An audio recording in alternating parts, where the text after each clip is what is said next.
Hola, ¿cómo están? Buenas tardes a todos y todas las que estén em, acá para ver esta charla. Primero que nada, quiero agradecer a las creadoras de este congreso. Me parece que es tremendamente importante que las mujeres se organicen para conocer, para tener todas las herramientas para poder decidir y en verdad me siento muy, muy contenta de estar acá con ustedes y además de que sean como esta fuerza femenina la que motivó y la que hace que este congreso pueda llevarse a cabo. Bueno, pues me presento, yo soy Karina Sequeira, soy especialista en fertilidad y trabajo en SG Fertility. A mí me tocó uno de los temas más entretenidos o más complicados en el sentido de que tenemos que empezar a aterrizar los datos que estamos teniendo y poder pensar y que como que darnos cuenta qué es lo que va a pasar a futuro con la fertilidad, con la fecundidad y un poco empezar a saber qué es lo que queremos hacer, no solo como personas, sino como sociedad para ver qué es lo que va a pasar, no solo con nosotros, sino con nuestros hijos, con las pensiones. Son, creo, muchos temas los que tenemos que tomar. Y bueno, especialmente creo que lo que queremos o lo que las chicas que nos invitaron o que me invitaron a participar es que todas las mujeres empecemos a ampliar la visión tradicional de la fertilidad, o sea, dejemos de creer que vamos a dejar el anticonceptivo y nos vamos a embarazar inmediatamente y al mismo tiempo dejemos de creer que las mujeres que tienen más de 40 años son mujeres viejas para embarazarse. O sea, tenemos muchos mitos y tenemos que empezar a, a quitarnos los mitos y tener como muy buenos datos para poder enfrentar este nuevo mundo. Y bueno, específicamente a mí me tocó hablar de qué es lo que está pasando actualmente con las tasas de fecundidad, no solo en Chile, sino en Latinoamérica y el mundo. Creo que nosotros tenemos un gran experto a nivel mundial que puede estar, que puede ayudarnos a juntar esta información, que es el doctor Segers, que creo que ha trabajado muchos años para que nosotros podamos tener muchos datos, no solo a nivel de clínicas de reproducción, siendo la Red Lara la que dirige esto a nivel latinoamericano, sino a nivel mundial. Y empezarnos a preguntar un poco qué es lo que pasa en el mundo, qué es lo que pasa en Latinoamérica y además, interesantemente, ¿qué es lo que pasa en Chile, no? Porque especialmente Chile es el país que tiene la menor tasa de natalidad. Y bueno, la verdad es que creo que después de la pandemia, o mucha gente creyó que iba a haber un baby boom en la pandemia, mucha gente creyó que la gente iba a estar en su casa e iba a estar teniendo relaciones sexuales, pero pasó justamente lo contrario, la gente se estresó, la gente empezó a tener un gran momento de desesperanza en el que no estaba muy segura de que iba a pasar a futuro y que pensaba que incluso no era un buen momento para tener hijos. Y esto hizo que la tasa de fecundidad cayera. Ahora, nosotros, ¿cómo lo medimos? ¿Qué es la tasa de fecundidad? Bueno, los epidemiólogos dan este dato, que para lo que nos sirve es para ver el nivel de recambio. Cuando nosotros tenemos hijos, ¿no? Somos oficialmente un hombre, una mujer, los que tienen este primer hijo, este segundo hijo, los que van a recambiar a esa generación también pueden ser obviamente dos mamás o dos papás, pero esta tasa está calculada así. Y lo que está buscando es que haya una tasa de recambio, ¿no? Entonces, para que nosotros podamos decir que vamos a volver a tener esta tasa de recambio, necesitamos por lo menos un 2 y bueno, se pone que se necesita por lo menos un 2,1 por las muertes infantiles, por los riesgos que pudiera uno después tener después del nacimiento. Pero esto no está sucediendo Y en este momento, en el 2023, la tasa se encuentra en un 1,3, o sea, no hay recambio a nivel poblacional en Chile, pero esto no solamente está pasando acá, sino en toda Latinoamérica y en todo el mundo. De hecho, el doctor Fauser, con un grupo muy grande, de hecho por la Fundación Melinda Gates, lo que ellos hacen es eh, empiezan a modelar qué es lo que podría pasar si nosotros buscamos esta tasa global de fertilidad desde 1950 hasta el 2100, modelan cómo va a darse esa tasa y ellos lo que se dan cuenta es que definitivamente la tasa ha disminuido drásticamente en todo el mundo y no solo ha disminuido, sino que va a seguir disminuyendo. Esta tasa de fertilidad aún es alta en algunos países, sobre todo en África subsahariana, y en general tiende a relacionarse con territorios de bajos ingresos. Y esto empieza ya a ser una clara división demográfica. Les voy a mostrar este mapa que se ve raro, pero es muy lindo en el sentido de que nos dice en qué países tenemos una fecundidad superior a 2,1 y en qué países no. Y si lo vemos acá, bueno, efectivamente, ¿no? Latinoamérica está con una tasa de fecundidad, Chile en especial, una tasa de fecundidad que ya no alcanza la tasa de recambio, ¿no? Todo lo que es América del Norte, Brasil, Argentina, Chile, toda Europa, gran parte de Asia está ya con estos problemas de que no estamos teniendo esta tasa de recambio. Entonces, lo que ellos hacen es este modelo en donde estudian a aproximadamente 200 países y empiezan a ver que alrededor de 1950 había solo un 5% de los países que no alcanzaba a pasar esa tasa de recambio, pero cuando llegamos al 2020 ya estamos en un 48% de los países y que para 2100 vamos a estar en un 93% de los países en donde la tasa global de fertilidad va a encontrarse por debajo de un 2,1. Ahora, ¿qué es lo que está sucediendo en Chile? Bueno, estas son las estadísticas vitales del 2020, en donde podemos ver que pasando la pandemia, ¿no? Estos son datos posteriores a la pandemia, tenemos un global de Chile en 1,3, con algunas regiones que incluso se encuentran aún por debajo, como la región metropolitana que se encuentra en 1,23. Entonces, esto ¿es bueno? ¿Es malo? ¿De qué nos sirve? ¿No? ¿Para qué nos interesa saberlo? Bueno, creo que esta disminución o estas son las preguntas que uno empieza a hacerse. ¿Esto va a amenaza a la humanidad? ¿No? Si nosotros nos ponemos a pensar en el discurso, de hecho, de muchos ambientalistas y de muchas personas que de hecho dicen tienen que respetar también que yo no quiera tener hijos.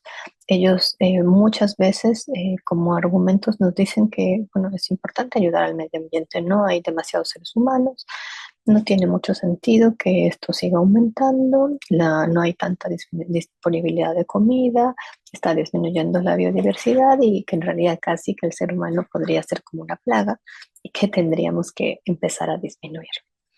Em, Cuando pensamos en por qué sí podría ser una amenaza para la humanidad, bueno, desde mi punto de vista yo creo que sí es una amenaza y esto es porque existe un envejecimiento de la población y definitivamente vamos a necesitar que nuestros hijos o la siguiente generación pueda mantener este envejecimiento, ¿no? ¿Qué va a pasar con las pensiones? ¿Qué va a pasar con todos los que ahora nos encontramos en una edad laboral?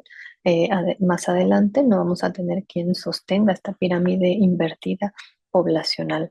También podríamos hablar del sistema de salud, ¿no? Que bueno, en Chile también es un tema súper importante hablar de ISAPRES y que se espera que sea esta nueva generación las que sostenga el sistema de salud, el sistema de pensiones y bueno, lo que hablamos en un principio, cambios en la geopolítica, ¿no? ¿Qué va a pasar con estos países en donde hay como un nacimiento más grande de bebés, en donde entonces nosotros tengamos una población envejecida? ¿Qué va a pasar con las migraciones?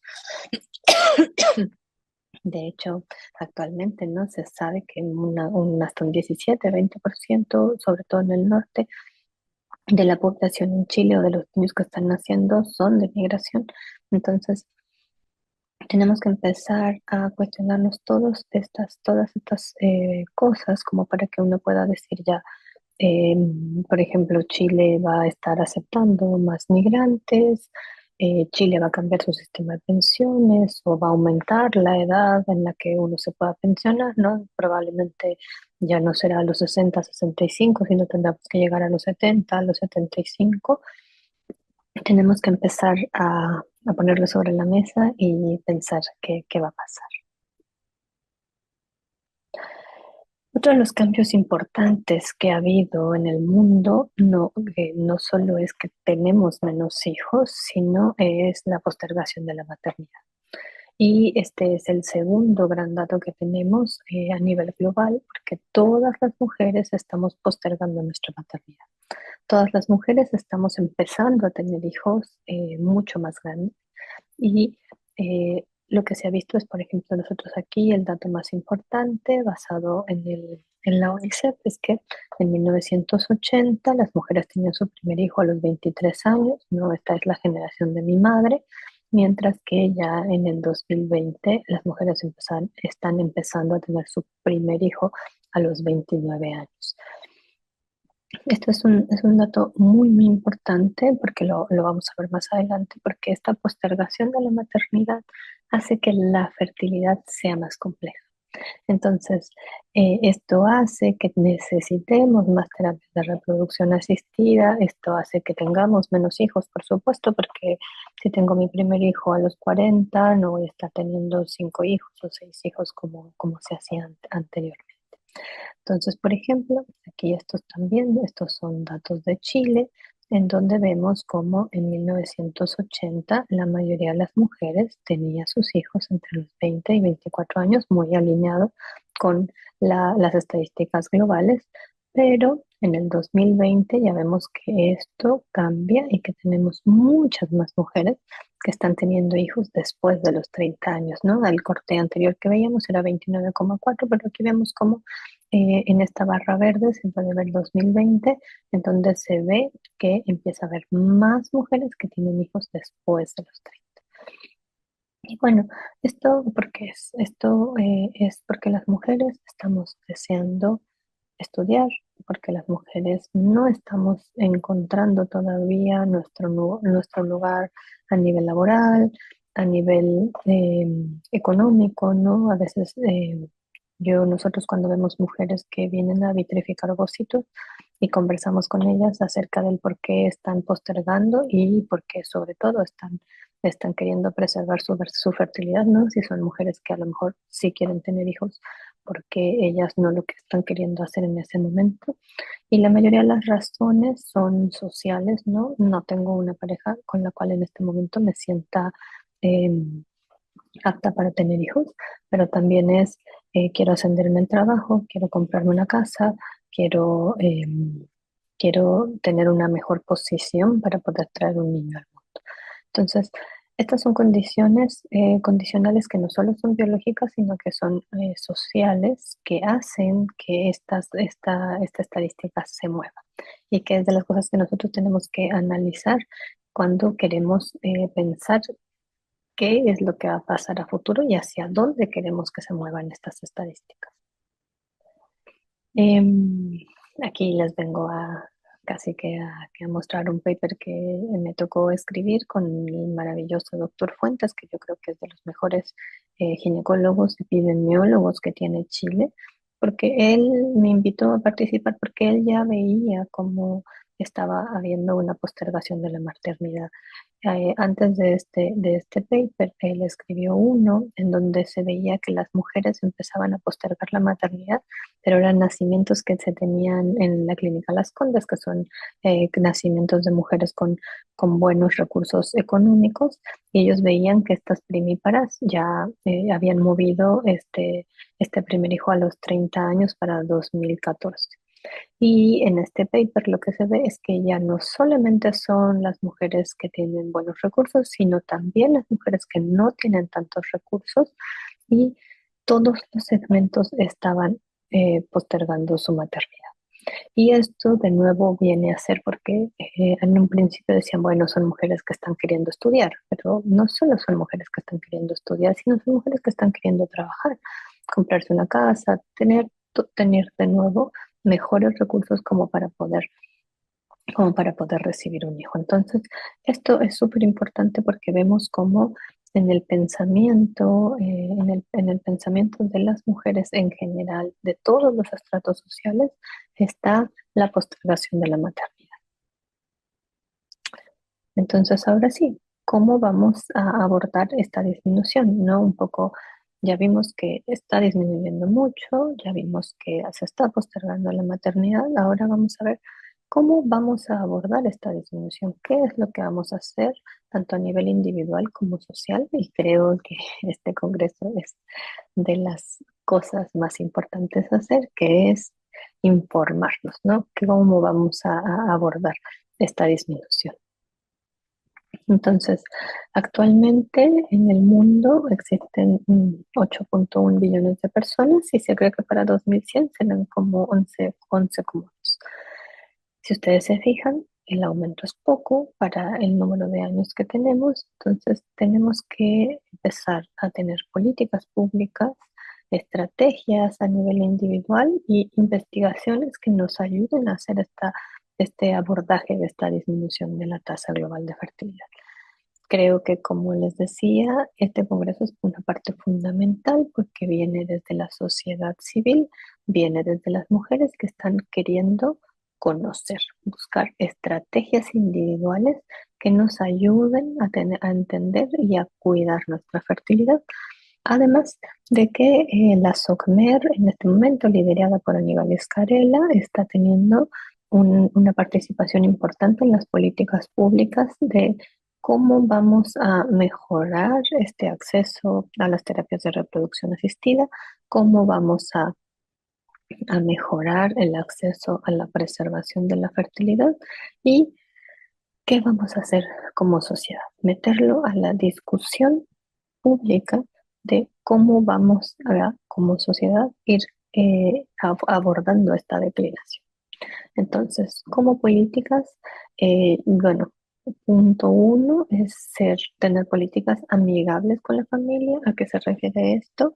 A ayudar a la familia como tal, no solamente a la mujer, a que puedan em, favorecer tener hijos, ¿no? Ya sea con ayudas económicas, ya sea con ayudas de horario laboral, ya sea con lugares para cuidar a los niños de forma más adecuada. O sea, tenemos que buscar la manera en la que las parejas sientan que pueden tener hijos.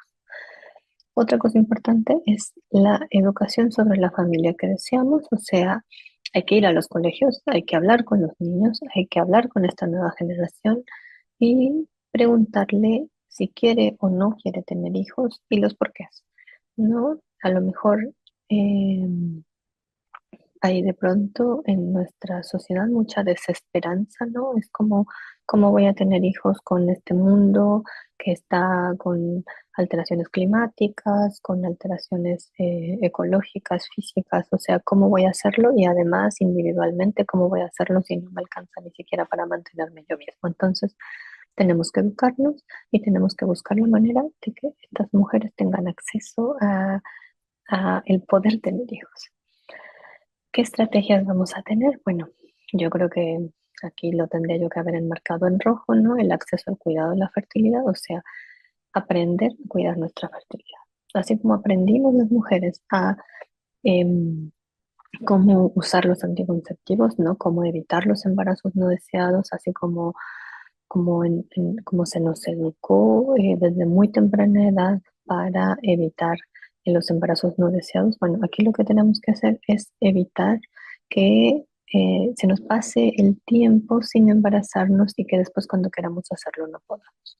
O estar expuesto a enfermedades de transmisión sexual, que después esto tenga repercusión sobre nuestra fertilidad. Entonces, necesitamos diversas estrategias para poder mejorar mejorar esta fertilidad. ¿Qué otra cosa es importante? Bueno, el cuidado infantil, porque muchas veces las parejas o las mujeres queremos tener hijos, pero nos damos cuenta que si yo tengo un hijo, no voy a tener quien me lo cuide y no voy a poder seguir trabajando. Entonces es buscar jardines infantiles, buscar alguna estrategia gubernamental que nos ayude a realmente poder tener hijos y poder tener quien nos los cuide.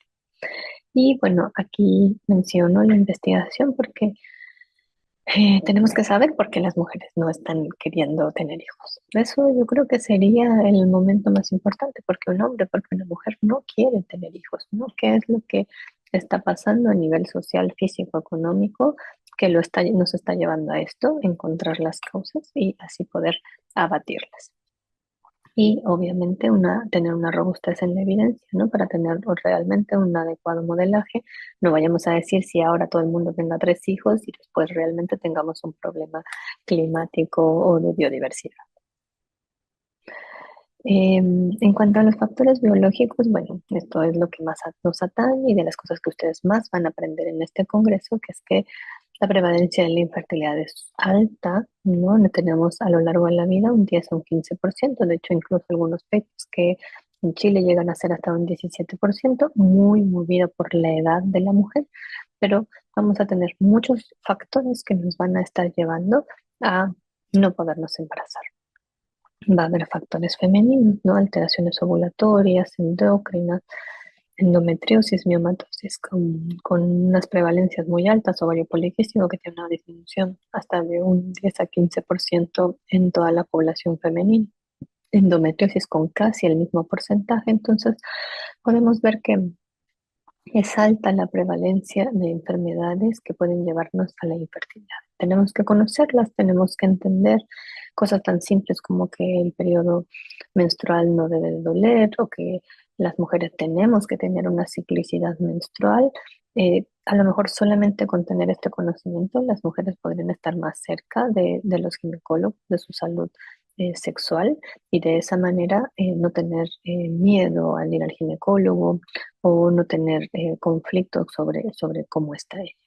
En el caso de los hombres también, ¿no? Tener alguna disfunción testicular, que ellos sepan que el estilo de vida puede afectar mucho su calidad espermática, ver los factores anatómicos como el varicocele o la exposición a agonotóxicos como puede ser el cigarrillo, o sea, empezar desde muy chicos a que todos estos factores biológicos que afectan la fertilidad puedan ser entendidos y de esta manera nosotros tener claro por qué podríamos o no tener infertilidad.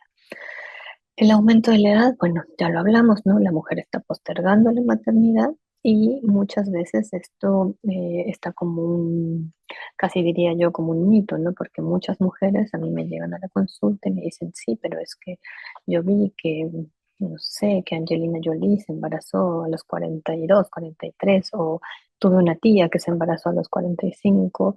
Sí, pero son números que tenemos que aterrizar o que tenemos que ver la forma en la que estas personas lograron sus embarazos. La ovodonación, por ejemplo, es una estrategia muy importante que se ocupa mucho, que actualmente en Chile está siendo muy frecuente, de la cual no se habla. Entonces, al no hablarse, las mujeres ven a sus pares y se dan cuenta que realmente se están embarazando, entonces es porque ella sí y yo no. Em, Así que tenemos que mencionarlo, tenemos que hablar de la importancia de pensar a qué edad queremos tener hijos y ojalá tomar acciones entre más chicas mejor. Y por último, yo les pongo aquí las comorbilidades, ¿no? Porque también estamos ante una pandemia de obesidad, de síndrome metabólico, también estamos con muchos tóxicos a nivel de plásticos, a nivel de polución, con mucho estrés, ¿no? Somos personas que a veces trabajamos 10, 15 horas, entonces no estamos observando que todas estas situaciones pueden estar mermando nuestra fertilidad.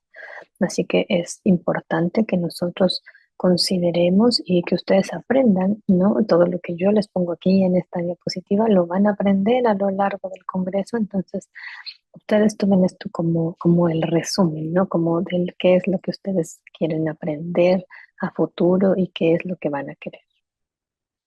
Y bueno, como yo bien les decía, los factores sociales que están muy involucrados, ¿no? Los factores económicos, estoy logrando, me está alcanzando para terminar el mes y con esto yo voy a poder mantener uno o dos hijos, estoy de empleado o desempleado, cuál es mi grado educacional, ¿no? Cuáles son mis costos de vida y de salud, o sea, yo necesito enlistar todos estos factores y nosotros obviamente que lo hacemos todo el tiempo, puedo o no puedo tener hijos. No sé, yo misma, ¿no? Tuve mi primer hijo y después postergué mucho el nacimiento de mi segundo hijo porque pensaba y sabía que no era el momento, ¿no? O sea, a pesar de todo el conocimiento biológico y todo lo que uno quiere, uno tiene que tomar decisiones que también van de la mano con en qué estoy trabajando, cuál es mi costo de vida, qué significa tener un segundo hijo. Entonces, tenemos que preguntarnos todas estas cosas, tenemos que preguntarles a las otras mujeres o a las otras parejas, porque de hecho justo no tenemos que ser tan centrados en solo las mujeres, sino como parejas. ¿Qué vamos a hacer? Yo muchas veces cuando llegan a la consulta, em, a veces me río y yo les digo, es que son cosas, esto es algo tan interno que yo no lo puedo contestar sola, ¿no? Yo no te puedo decir cuándo es tu mejor momento para tener un hijo. De hecho, eres tú quien me tiene que decir a mí cuál es tu momento para tener hijo y con respecto a eso decidir si queremos preservar ovocitos, preservar embriones o muchas veces embarazarnos en este momento. Entonces, tenemos que empezar hacer que las personas desde muy temprana edad empiecen a pensar qué es lo que van a querer para el futuro y de esa manera empezar a tener políticas gubernamentales al respecto, ¿no? O sea, a lo mejor justamente esto que muchas mujeres piden, este postnatal de un año entero, ¿no? En el que ellas puedan realmente cuidar a sus hijos, porque si tú terminas, o sea, si tú eh, vuelves a trabajar a los 5 meses y medio, 6 meses, ¿quién cuida entre que te lo aceptan en la sala cuna, que es casi al año, y, eh, y tú vas a trabajar? Entonces muchas veces las mujeres tienen que renunciar. eh, por lo tanto, necesitamos verdaderas políticas gubernamentales que nos ayuden a mejorar el querer tener hijos. Y bueno, por último, tener un régimen personalizado, ¿no? ¿Qué es lo que vamos a hacer? O sea, yo como persona quiero tener hijos, no quiero tener hijos, este es mi objetivo o, o no. Y bueno, creo que es muy importante que las mujeres empecemos a pensar. De hecho, la doctora Camus va a hablarles de las estrategias de preservación. ¿Qué es lo cómo vamos a hacer, ¿no?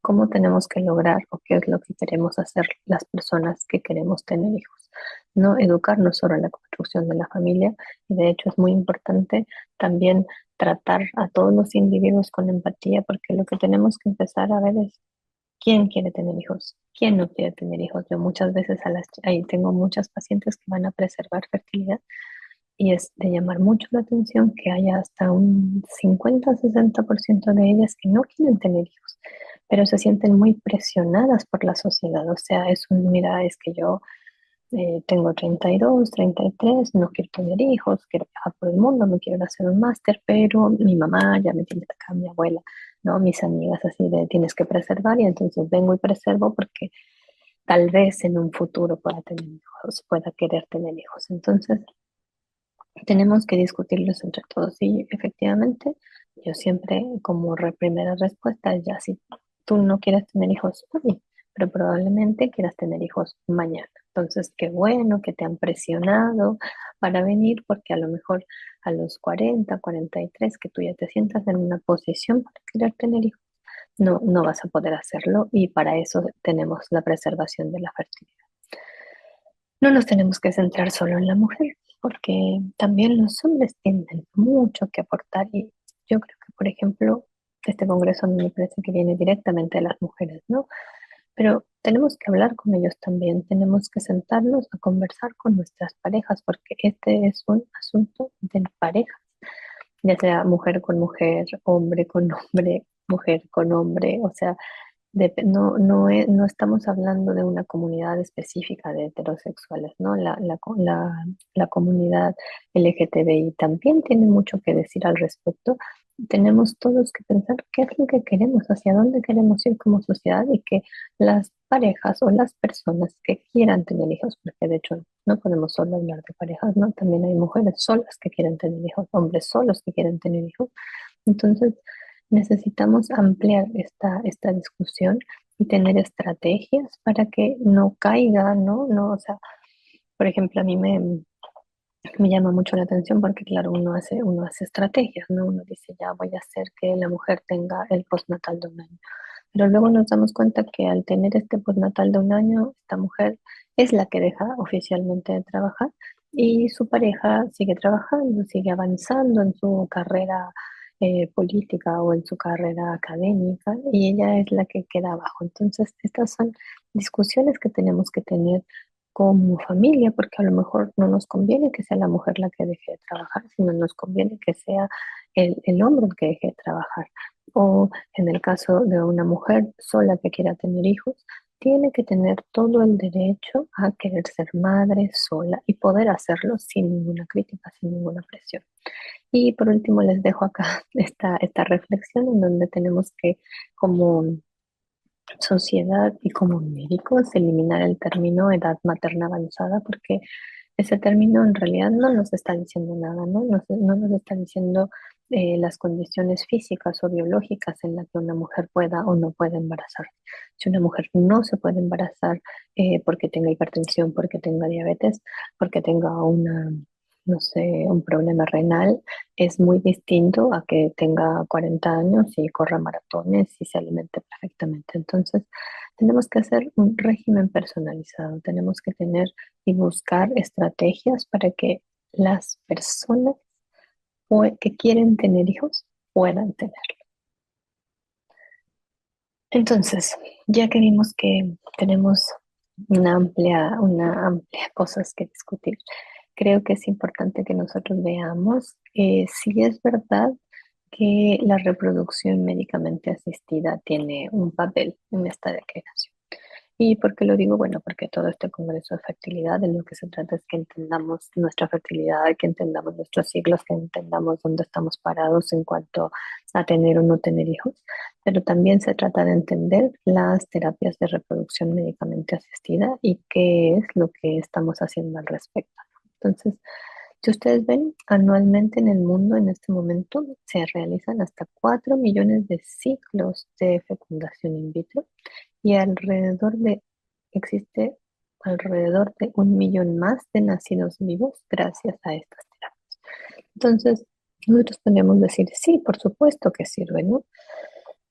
Hubo 203.973 nacidos en Europa en el 2019 gracias a las terapias, 91.000 en el 2021 solo en Estados Unidos. Y, por ejemplo, aquí ya les puse, esto es también un gran grupo de expertos globales que lo que hacen es ven las políticas de fertilidad en todos los países de Europa, ¿no? Está en general liderado por España, por Francia, en donde ellos tienen acceso a las terapias de reproducción asistida, pero bueno, también vemos algunos otros países como Islandia que solo un 30% llega a tener acceso. Entonces, las terapias de reproducción asistida van a estar influenciadas por el nivel socioeconómico, por la edad de la mujer y por las causas de infertilidad. Muy importante decir esto porque hemos hablado ya importantemente de la edad de la mujer, ¿no? Si la mujer tiene más años, por desgracia, vamos a tener menor tasa de éxito. Y creo que eso en Chile es algo bien importante porque si ustedes vieron, las mujeres chilenas movieron mucho esta edad ya de tener el primer hijo y eso es lo que está haciendo que tengamos mayor necesidad de terapia de reproducción. Bueno, obviamente depende de la causa de infertilidad, de ahí ya van a ser múltiples motivos. Puedo tener pacientes que tienen problemas tubáricos, puedo tener pacientes con endometriosis. De hecho, cuando yo converso con los becados o las becadas, yo les decía que cuando yo empecé a estudiar, reproducción, yo me interesaba en la parte de disfunción ovulatoria, ¿no? El ovario poliquístico, la endometriosis, uno tiene ciertos intereses del por qué quiere estudiar lo que estudia. Pero jamás creímos que fuera tan necesario a nivel global, ¿no? Que hubiera una necesidad de la terapia de reproducción tan grande, ¿no? Nunca creímos que hubiera un alto porcentaje de mujeres buscando una ayuda para tener hijos. Y bueno, cuando hablamos del nivel socioeconómico, esto creo que es algo importante en lo que me quiero detener, que lo vamos a ver más adelante, ¿no? Un 15 a un 17% de la población chilena va a tener problemas de fertilidad. Entonces, como yo les decía, yo cuando hablo con los becados y los quiero incentivar a que, a que estudien fertilidad, yo lo que les digo es la incidencia es muy alta. O sea, nosotros tenemos muchos pacientes, necesitamos que haya más médicos de reproducción y cada vez vamos a necesitar más médicos de reproducción si no nos ponemos las pilas y nos ponemos a trabajar en políticas públicas para que la mujer empiece de nuevo a tener hijos a una edad más temprana. Eh, ¿Cómo va a ser el conocimiento de la fertilidad? Bueno, de hecho, también estos son textos que saqué de la Organización Mundial de la Salud, en donde el doctor Seger ha participado, que lo que nosotros necesitamos es que las mujeres conozcan de fertilidad.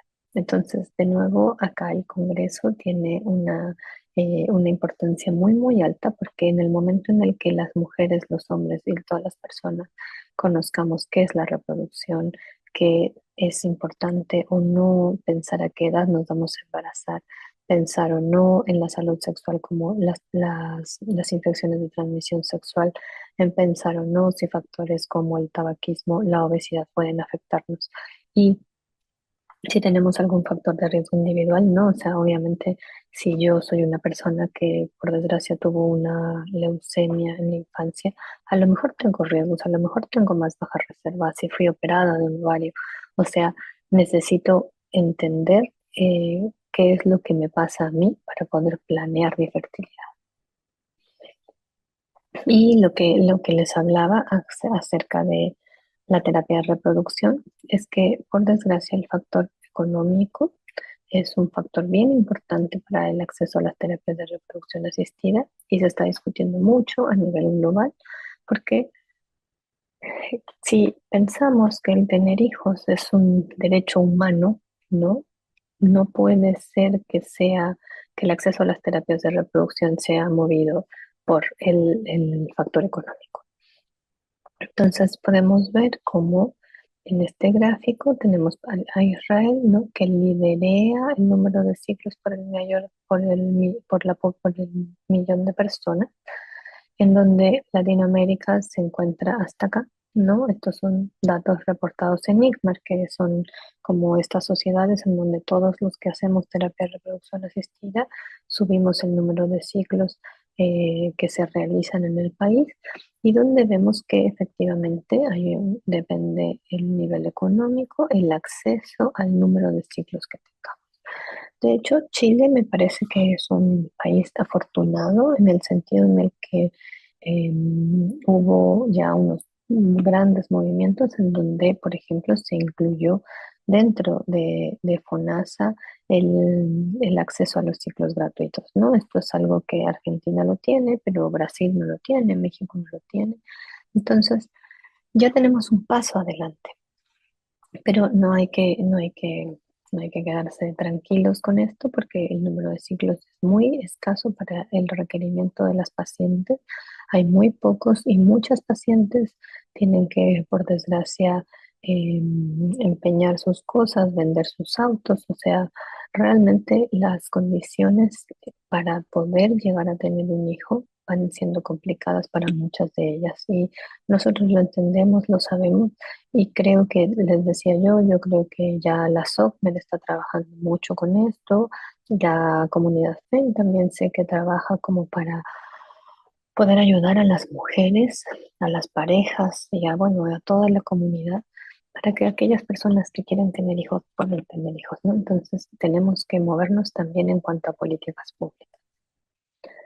Y bueno. Por último, decir que desde 1994 ya 179 gobiernos acordaron que todos los países deberían procurar que todas las personas pudieran tener servicios de atención de salud reproductiva. Sin embargo, bueno, por desgracia hay muy pocos países que lo han conseguido, si es que hay alguno, ¿no? Que ya realmente tenga cubierto por completo su tratamiento de infertilidad. Por último, me parece importante que hablemos de las políticas amigables con la crianza, ¿no? En donde tendríamos que pensar en horarios flexibles para que las personas pudieran irse a su casa, convivir con sus hijos, poderlos cuidar, poder tener un buen balance de vida y trabajo, ¿no? Por desgracia, actualmente todavía somos un país que trabaja muchas horas y que no que no tiene un tiempo suficiente para poder estar con su familia. Y esto puede hacer que la gente quiera tener muchos hijos. Necesitamos una actitud bien positiva de los empleadores para que pueda haber algún tipo de teletrabajo, un balance adecuado para que las personas puedan y quieran tener hijos. Por último, quería mostrarles cómo existen investigaciones, ¿no? Esta es una investigación de la revista Médica Chilena, en donde se habla cómo disminuye la tasa global de fertilidad, disminuye por debajo de la tasa de reemplazo poblacional cuando aumenta la fuerza laboral femenina, ¿no? Esta publicación, lejos de pretender que las mujeres dejaran de trabajar, mostraba cómo en el momento en que las mujeres accedemos a la fuerza laboral, tenemos que dejar de tener hijos y cómo esto requiere políticas públicas, ¿no? Cómo hay que compatibilizar el trabajo con la maternidad para que nosotros realmente podamos poder tener hijos, pero también seguir trabajando, seguir desarrollándonos a nivel académico y a nivel económico, podamos seguir dentro de la fuerza laboral, ¿no? Uno de los ejemplos más tristes en donde se veía la desigualdad fue post pandemia, en donde se vio que muchas mujeres fueron las que tuvieron que renunciar a sus trabajos porque no podían compatibilizar que los niños estuvieran en la casa con el trabajo. Entonces, tenemos mucho que hacer.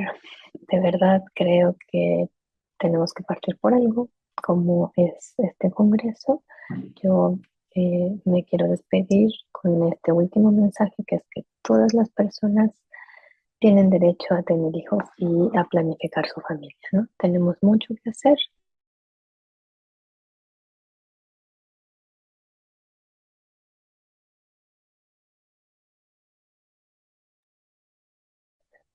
Quiero terminar esto, creo que me acomodé mal el micrófono. Em, por último,